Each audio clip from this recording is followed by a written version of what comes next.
ലോക ജലദിനത്തിൽ മാതൃകയാകുകയാണ് മലപ്പുറത്തെ കൊച്ചുമിടുക്കർ. നാട്ടിലെ പ്രധാന ജലസ്രോതസ്സായ കുളം ശുചീകരിച്ചും ബോധവൽക്കരണം നടത്തിയുമാണ് എളമ്പുളശ്ശേരി LP സ്കൂളിലെ വിദ്യാർത്ഥികൾ പരിസ്ഥിതി സംരക്ഷണത്തിന്റെ സന്ദേശം പകർന്നത്.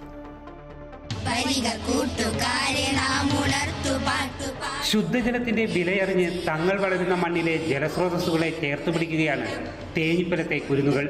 ലോക ജലദിനാചരണത്തിന്റെ ഭാഗമായാണ് എളമ്പുളശ്ശേരി LP സ്കൂളിലെ വിദ്യാർത്ഥികൾ പ്രദേശത്തെ പ്രധാന ജലസ്രോതസ്സായ പാച്ചിരിക്കുളവും പരിസരവും ശുചീകരിച്ചത്.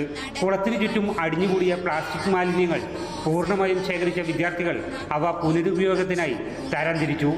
കൂടാതെ ജലസംരക്ഷണത്തിന്റെ പ്രാധാന്യം ജനങ്ങളിലേക്ക് എത്തിക്കാനും കുട്ടിപ്പട തയ്യാറായി. പരിസരത്തെ വീടുകൾ സന്ദർശിച്ച് ജലദുരുപയോഗം തടയേണ്ടതിന്റെ ആവശ്യകത വിവരിക്കുന്ന ലഘുലേഖകൾ വിതരണം ചെയ്തു. പുതുതലമുറയിൽ പ്രകൃതിയോടുള്ള ഉത്തരവാദിത്വം വളർത്തിയെടുക്കുക എന്നതാണ് പരിപാടിയുടെ ലക്ഷ്യം.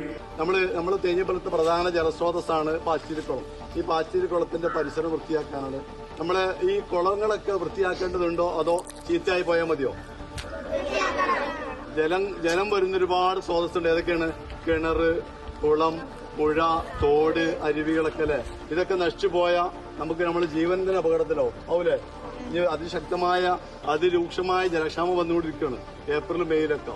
അപ്പോൾ ഈ കുളങ്ങളൊക്കെ ശുചീകരിക്കണം, അത് ഭംഗിയായി നമ്മൾ സൂക്ഷിക്കണം. ഇപ്പോൾ ചെയ്യൂലേ? നിങ്ങൾ ഭാവി ചെയ്യൂലേ? ഈ ചെറിയ കാര്യങ്ങൾ കാണിച്ചു തരുന്നതിന് അറിയോ?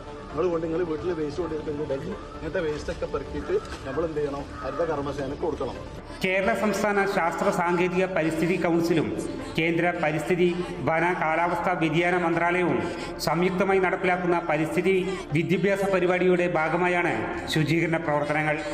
കാത്തുസൂക്ഷിക്കാൻ കുടിവെള്ളം പോലുമില്ലാത്ത ഭാവി ഉണ്ടാകാതിരിക്കാൻ പഠനമുറകളിൽ നിന്ന് പ്രകൃതിയുടെ പാഠങ്ങളിലേക്ക് ഇറങ്ങിയ കുരുന്നുകൾ വലിയൊരു മാതൃകയാണ്. അമൃത ന്യൂസ്, മലപ്പുറം.